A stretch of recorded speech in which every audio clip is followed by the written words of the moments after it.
बोलायला गेली तू अचानक? अगं काय तुला सांगू, त्या दिवस म्हणलं जाहिरातीच खंडीवर म्हणलं. हा आणि ते मालिका तर 10 मिनिटाचा मग नाही, तिला बी पटलं ते माझं बोलणं. तरी त्यांनी ना 22 मिनिटाचा कार्यक्रम ठेवायला पाहिजे आणि 8 मिनिटं जाहिरात. ठीक आहे, आता मोबाईल मध्ये जाहिरात असते का?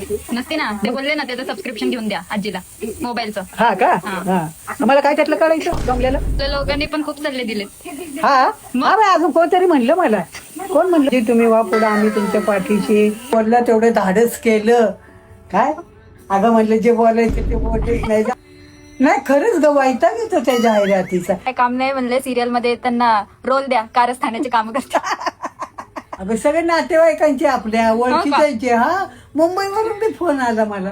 टीव्हीवर पण आलं होतं. आलं पण मी नाही बघितलं. मी पण नाही बघितलं. तू न्यूज नाही बघत ना, तू सिरियल हा बघते. सिरियल बघ.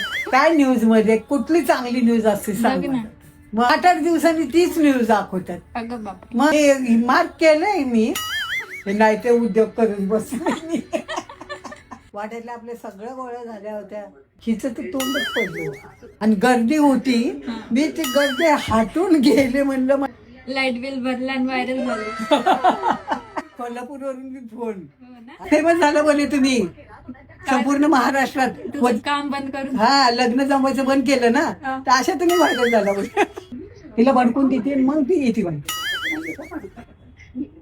मी काय म्हणलं, केबलचे आम्ही एवढे पैसे भरायचे, आम्ही काही जाहिरातीचे पैसे भरतो, तेवढं करा म्हणलं ताई, मेहरबानी करून.